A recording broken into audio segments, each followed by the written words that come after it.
நானும் இதுக்கு ரெக்கார்டிங் போட்டுக்கிறேன். உங்களுக்கு சப்போஸ் இருந்துச்சுன்னா நம்ம பார்ப்போம். ஸோ என்ன சொல்ல இருந்தேன்னா, அதான் குளோபல் ஐ மீன் ப்ராடக்ட் வந்து க்ளோஸ் டூ கன்சியூமர் கஸ்டமர் வைக்கிறதுக்கு வந்து அ இந்த பப்ளிக் கிளவுட் வந்து ஹெல்ப் பண்ணும். ஸோ அதான் நான் சொன்னது. நாம கிரியேட் பண்ணணும்னு நெனைக்கிறேன்னா, அ அ அந்த பிராண்டுக்கு சரி அந்த கம்பெனி வந்து லைசென்ஸ் எடுக்கணும். கவர்மெண்ட் அலோவ் பண்ணணும். அது மாரி நெறைய இருக்கு. ஃபார் எக்ஸாம்பிள் இப்ப சவுதிலலாம் பார்த்தீங்கன்னா, அ இருங்க ஜாயின் பண்றேன். ஓகே. இப்ப சவுதியில பார்த்தீங்கன்னா, அ சவுதியில ஒரு ஒரு அ ஒரு இம்பார்ட்டன்ட்டான ரெக்வயர்மென்ட் என்னன்னா, அந்த டேட்டா எப்பயுமே அந்த கண்ட்ரி விட்டு வெளியிலே போக்கூடாது. எனி மிடில் ஈஸ்ட் கண்ட்ரில இருக்கிற ப்ராடக்ட்டோட கம்பெனியோட ப்ராடக்ட்ஸ் ஓட டீட்டெயில்ஸ் எதுவுமே வெளியில போகக்கூடாது. அப்ப டேட்டா சென்டர் உள்ள தான் இருக்கும். அது மாரி சூழ்நிலையில தான் வந்து AWS இல்ல. ஏன்னா AWS முன்னாடி அவங்களுக்கு குளோபல் பிரசன்ஸ் அங்க ரீஜன்ல இல்ல. ஆ ஆரக்கிள் மட்டும் தான் இருந்துச்சு. ஆரக்கிள் அந்த ரீஜன் ஃபுல்லா இருக்கும். ஆரக்கிள் எடுத்துக்கிட்டாங்க. ஸோ அதுமாரி சில சூழ்நிலையில தான் நடக்காதே தவிர, மோஸ்ட்டா ரீஜன் வந்து அட்லீஸ்ட் 600 கிலோமீட்டர்ஸ் ரீஜன் கவரேஜஸ் வந்துருவாங்க. அவங்க போட்டுக்கிறதே பார்த்தீங்கன்னா எப்படி இருக்குன்னா, பாப்புலேஷன் டிஸ்ட்ரிபியூஷன்ல அவங்களோட டிசி வந்து அட்லீஸ்ட் க்ளோஸ் டூ 600 கிலோமீட்டர்ஸ்குள்ள வச்சுருவாங்க. அதனால எல்லாரும் அக்சஸ் பண்ற மாரி தான் வைக்கிறாங்க இப்போதைக்கு. ஸோ அது ஒண்ணு.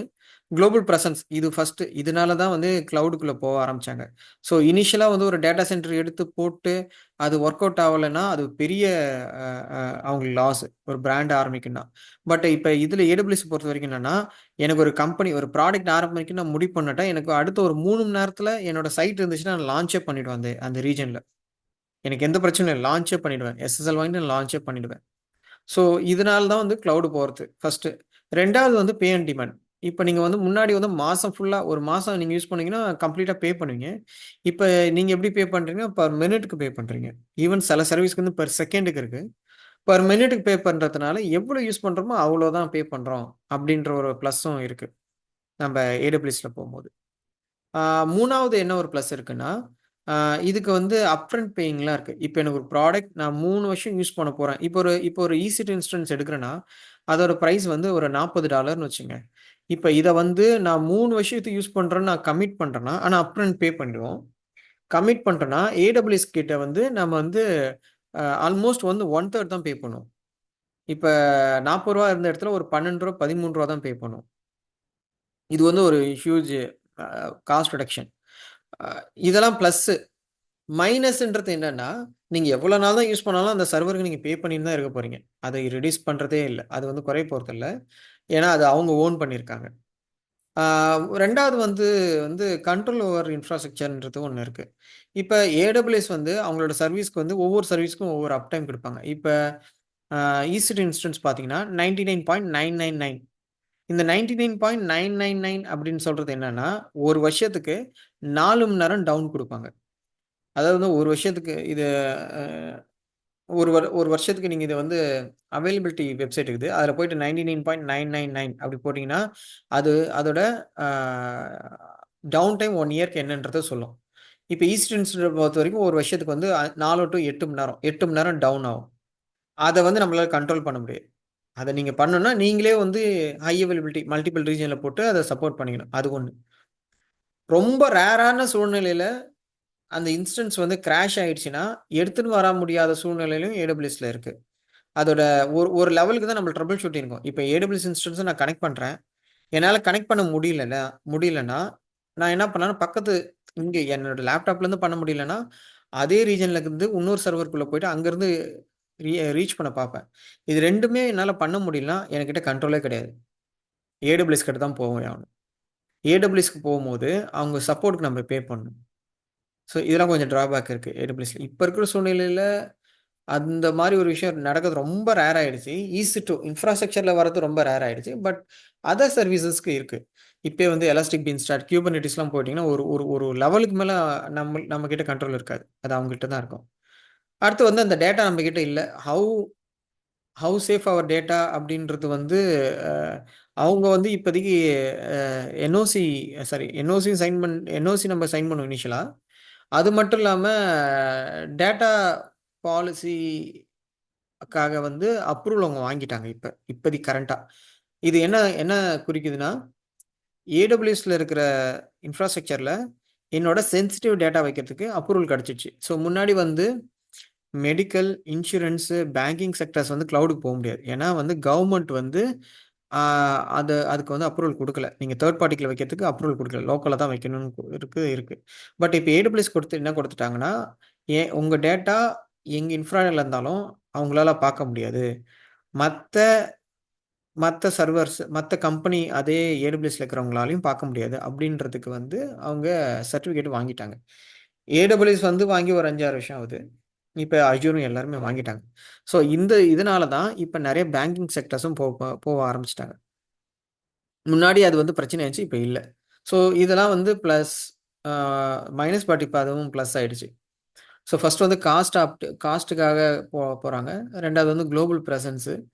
ஆ 3வது வந்து எலாஸ்டிசிட்டின்னு சொல்லலாம். எலாஸ்டிசிட்டினா ரொம்ப ஃப்ரீக்வென்ட்டா நம்ம இன்ஃப்ரா வந்து எக்ஸ்பேண்ட் பண்ணிக்கலாம்.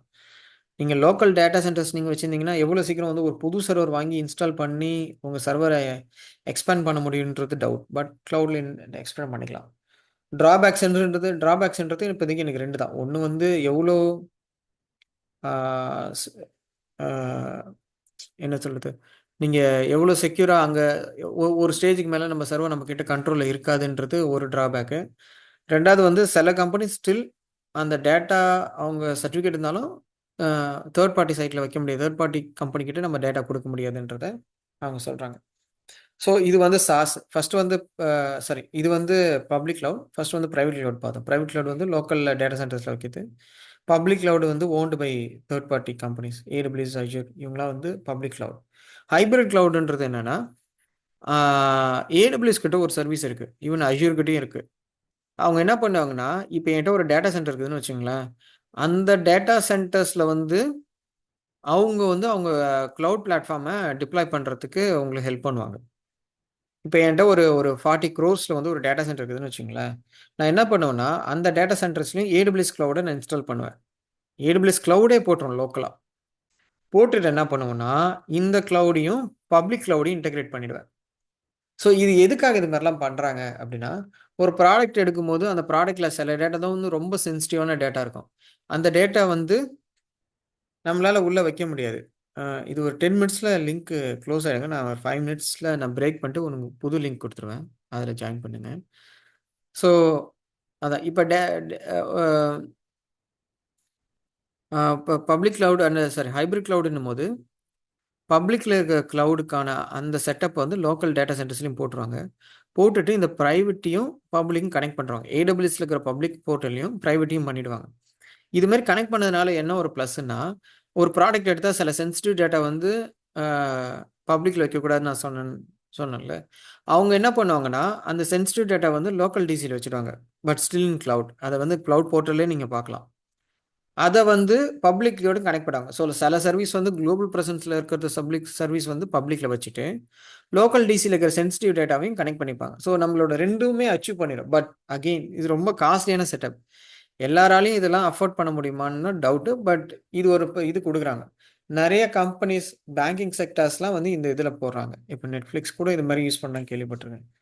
இப்ப இதிலயே வந்து இப்ப இது காட்டுதான்னு தெரியல. இப்ப என்னோட ஸ்க்ரீன் தெரியுதுன்னு நெனைக்கிறேன் உங்களுக்கு. ஆ ஆமா. என்னால பார்க்க முடியல. என்னோட போர்ட்டல்ல பார்க்க முடியல. பட் எனக்கு முன்னாடிலாம் பார்த்தீங்கன்னா, யுஎஸ்லயே வந்து கவர்ன்மெண்ட்ன்னு ஒண்ணு ஒரு ஒரு பொ ஒரு ஒரு டேப் குடுப்பாங்க. கவர்ன்மெண்ட்ன்னு யுஎஸ் கவர்ன்மெண்ட்ன்னு இருக்கும். அது வந்து யுஎஸ் கவர்ன்மெண்ட்டோட சில டிசிஸ் வந்து இதில கூட இன்டகிரேட் பண்ணிருக்காங்க. இப்போதைக்கு இப்ப எடுத்துட்டாங்க. ஸோ இதுதான் இது ஹை லெவல் AWS பொறுத்தவரைக்கும். அதேமாரி வந்து AWSல வந்து சர்வீசஸ் வந்து 100 பிளஸ் சர்வீசஸ் இருக்கு. மல்டிபிள் கேட்டகரீஸ்க்கு. இந்த எல்லா கேட்டகரீஸ்ல இருக்க சர்வீஸ் வந்து 2 விதமா நீங்க எடுத்துக்கலாம். ஒண்ணு வந்து சாரி மல்டிபிள் டைப்ஸ் எடுத்துக்கலாம். ஒண்ணு வந்து ஐஏஎஸ் இன்ஃப்ராஸ்ட்ரக்சர் அஸ் எ சர்வீஸ்ன்ற ஒரு கேட்டகரீஸ்ல வரலாம். இல்ல பிளாட்ஃபார்ம் அஸ் எ சர்வீஸ்ன்னு ஒரு கேட்டகரியில வரலாம். இல்ல SaaS as a service, software as a service. இந்த 3 கேட்டகரீஸ்ல இதுல இருக்கிற எல்லா சர்வீஸும் வரும். ஆனா அதையே வந்து சில பேர் வந்து ரொம்ப டீப்பரா மல்டிபிளா பிரிப்பாங்க. ஃபார் எக்ஸாம்பிள் இங்க வந்து IoT இருக்கும். Internet on things.